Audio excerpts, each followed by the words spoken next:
Assalamualaikum warahmatullahi wabarakatuh. Selamat pagi semuanya. Baik, saya di sini akan memulai pelajaran melalui video. Baik, pertama-tama sebelum kita memulai pelajaran kita pada pagi hari ini, marilah kita berdoa bersama-sama sesuai dengan keyakinan kita masing-masing. Baik, berdoa saya pimpin secara Islami. Ala hadinati solihah, syai'ulillahilahumul fatihah.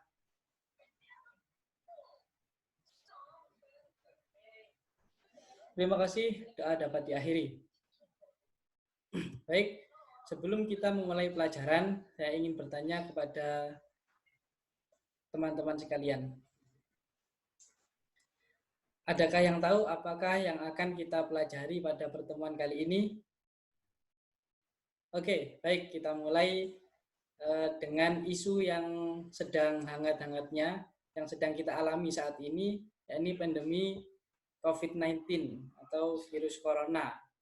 Nah, salah satu anjuran agar kita terhindar dari virus corona adalah benar sekali physical distancing.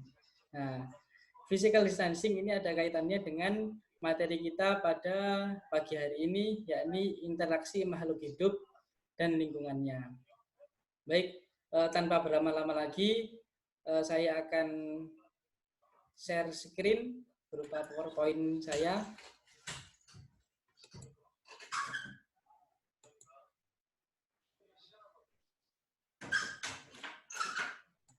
Nah, baik.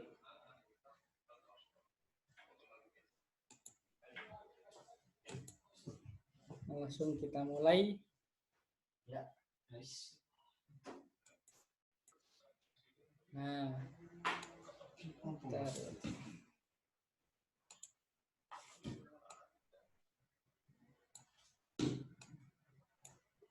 Oke.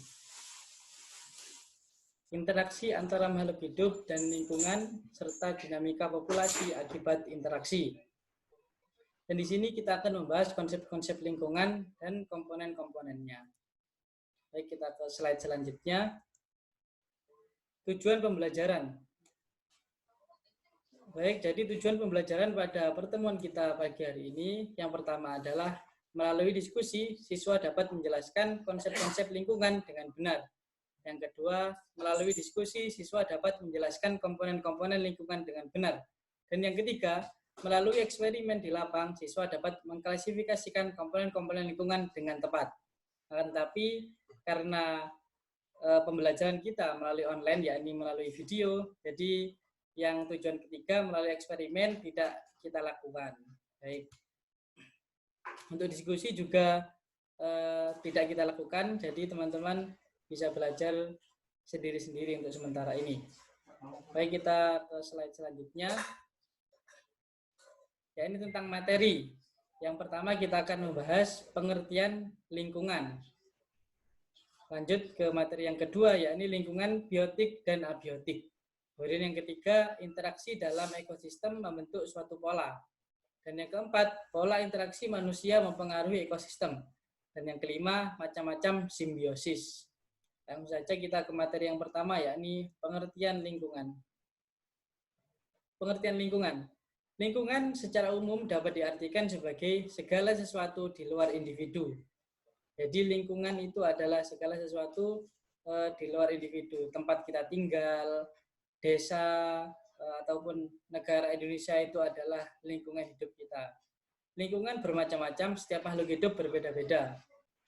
Misalnya contohnya adalah lingkungan perairan, ya dihuni makhluk-makhluk air seperti ikan, kemudian tumbuhan-tumbuhan laut, dan juga amfibi dan lain-lain, bakteri juga.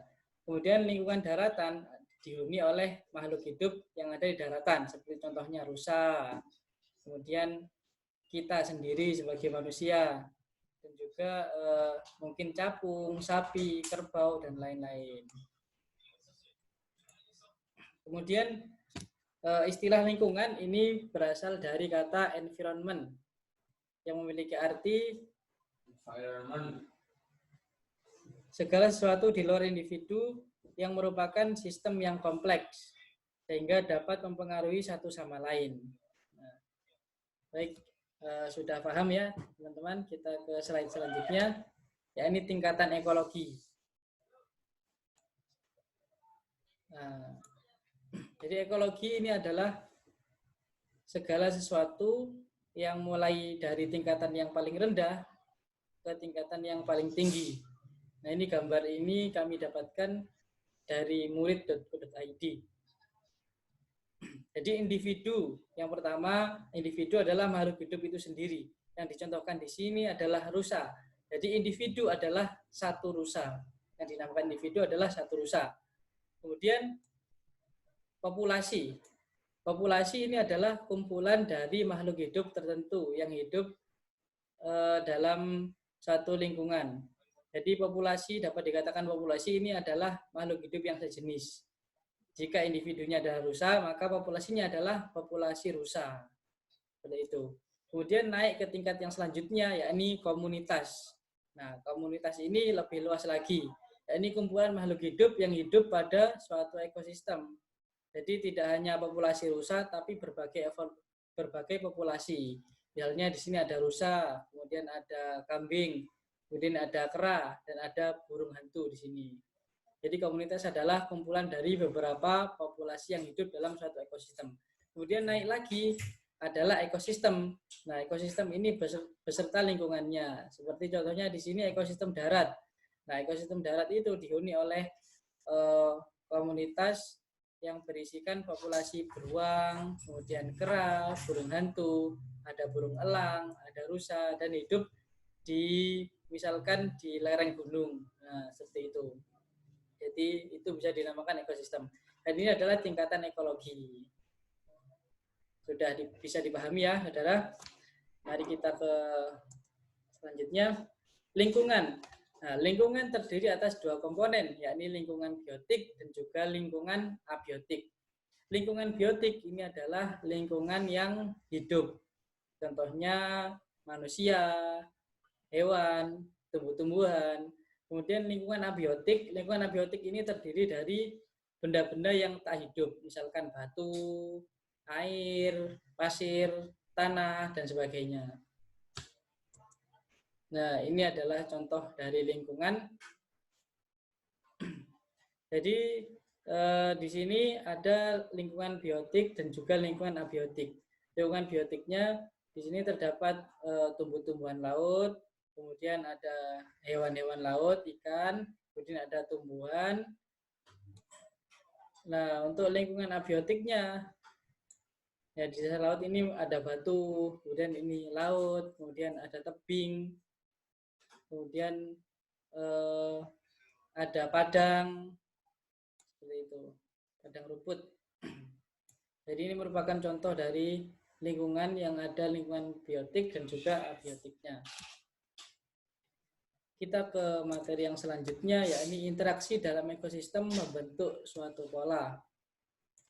Setiap organisme tersebut tidak dapat hidup sendiri dan selalu bergantung pada organisme yang lain dan lingkungannya. Saling ketergantungan ini akan membentuk suatu pola interaksi.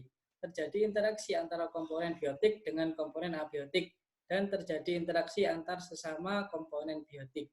Nah, jadi setiap organisme yang hidup dalam suatu lingkungan, dalam suatu ekosistem itu akan membentuk interaksi yang interaksinya membentuk suatu pola.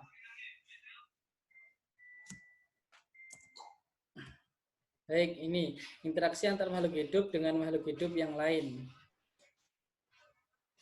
Jadi interaksi antara makhluk hidup dengan makhluk hidup yang lain dapat terjadi melalui rangkaian peristiwa makan dan dimakan, seperti rantai makanan, jaring-jaring makanan, dan piramida makanan. Selain itu, melalui bentuk hidup bersama, yaitu simbiosis.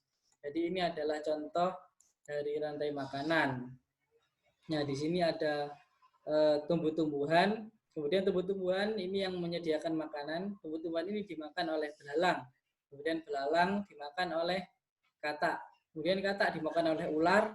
Ular dimakan oleh burung elang. Kemudian burung elang mati dan terurai, maka akan diurai oleh bakteri. Sementara bakteri sendiri menjadi salah satu penyubur di tanah sehingga dapat menumbuhkan tanaman yang baru.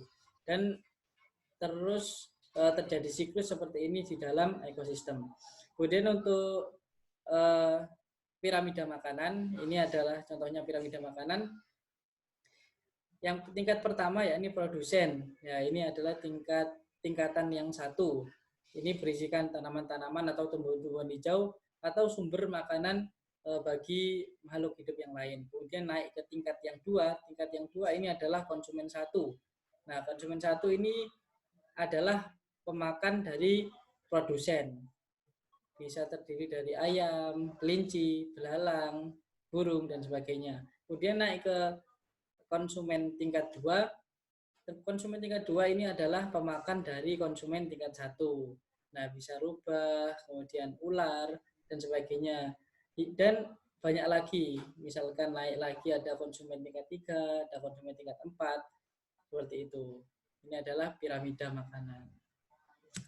Selanjutnya kita ke simbiosis. Nah, macam-macam simbiosis. Macam-macam simbiosis. Simbiosis ada 3, yakni simbiosis yang pertama mutualisme, yang kedua simbiosis komensalisme, dan yang ketiga ada simbiosis parasitisme. Simbiosis mutualisme ini adalah simbiosis yang terjadi apabila makhluk hidup itu saling menguntungkan. Nah, contohnya ini adalah kerbau dengan burung jalak. Nah, di sini kerbau memiliki banyak kutu sehingga burung jalak yang memakan kutunya. Jadi kerbau terhindar dari kutunya dan burung jalak merasakan kenyang karena mendapat sumber makanan yakni berupa kutu. Nah, kemudian yang kedua adalah simbiosis komensalisme. Simbiosis komensalisme ini adalah simbiosis yang menguntungkan salah satu pihak tetapi pihak lain tidak dirugikan. Contohnya adalah ikan remora dengan hiu. Jadi ikan remora akan berenang di sekitar hiu untuk mendapat perlindungan dari predator yang lain. Sementara ikan hiu tidak mendapatkan dampak buruk maupun dampak yang menguntungkan dari adanya ikan remora di sini. Kemudian yang terakhir adalah simbiosis parasitisme. Simbiosis parasitisme ini adalah simbiosis yang terjadi ketika salah satu makhluk hidup diuntungkan sementara yang lain dirugikan. Nah, ini contohnya bisa dari diri kita sendiri. Di sini ada kutu. Nah, kutu biasanya ada di rambut. Nah, itu kan merugikan manusia. Dan kutunya ini bisa mengambil darah atau sari-sari melalui permukaan kulit kita. Bisa jadi nyamuk dan lain-lainnya. Kemudian pola interaksi manusia mempengaruhi ekosistem. Jadi pola interaksi manusia ini juga mempengaruhi ekosistem, tidak hanya hewan-hewan saja. Jadi yang pertama adalah pencemaran lingkungan, yaitu pencemaran air, pencemaran tanah, dan juga pencemaran udara. Pencemaran air contohnya adalah pembuangan limbah yang sembarangan. Kemudian untuk pencemaran tanah, bisa jadi pembuangan limbah juga yang sembarangan dibuang di tanah. Contoh kecilnya adalah membuang sampah sembarangan. Nah, jadi teman-teman jangan sampai membuang sampah sembarangan karena merupakan pencemaran tanah. Selanjutnya adalah pencemaran udara. Contohnya adalah banyaknya kendaraan bermotor yang menghasilkan asap dan asapnya itu menjadi pencemaran udara. Kemudian pabrik-pabrik yang juga membuang asapnya ke udara itu merupakan salah satu contoh dari pencemaran udara. Kemudian penyebab pencemaran udara, penyebab pencemaran lingkungan yang pertama adalah pencemaran alami dan yang kedua pencemaran oleh manusia. Pencemaran alami contohnya adalah ketika ada hewan yang mati. Nah, hewan yang mati itu maka tanah di sekitar menjadi tercemar karena bisa jadi hewan tersebut menimbulkan bau yang tak sedap, kemudian bangkainya bisa merusak ekosistem yang di sekitarnya. Kemudian yang kedua adalah pencemaran oleh manusia yang seperti tadi, pencemaran air, tanah, dan udara yang terjadi akibat ulah manusia ini banyak sekali. Baik, selanjutnya adalah hal-hal yang ditemukan dalam suatu lingkungan. Oke. Pembelajaran materi pada pagi hari ini telah selesai. Jadi ini ada PR untuk teman-teman sekalian. Coba cermati lingkungan yang di sekitar, lalu sebutkan apa saja dan kelompokkan berdasarkan kelompok biotik dan abiotik. Jadi tugas teman-teman adalah mencermati lingkungan di sekitar, kemudian menyebutkan dan dikelompokkan berdasarkan biotik atau abiotik. Nah, ini adalah lembar kerja peserta didik yang berisikan tugas tadi. Baik, terima kasih. Itu tadi seluruh materi dari saya. Selanjutnya mari kita simpulkan bersama-sama. Jadi yang dinamakan lingkungan adalah segala sesuatu di luar individu. Kemudian interaksi makhluk hidup itu membentuk berbagai pola. Salah satunya adalah jaring-jaring makanan, kemudian rantai makanan, kemudian piramida makanan, simbiosis, dan juga interaksi yang ditimbulkan akibat interaksi manusia. Nah, jadi itu tadi seluruh materi tentang interaksi makhluk hidup dan lingkungannya. Jangan lupa tugasnya dikerjakan. Saya akhiri sampai di sini. Tapi sebelum kita akhiri, maka marilah kita berdoa bersama-sama terlebih dahulu. Doa saya pimpin secara Islami. Alhamdulillahirabbil alamin. Baik, terima kasih atas partisipasinya. Semoga ilmu yang kita dapat sedikit tadi menjadi ilmu yang manfaat, barokah di dunia dan di akhirat. Saya akhiri, saya Said Wildan. Wallahul muwaffiq ila aqwamit thoriq. Wassalamualaikum warahmatullahi wabarakatuh.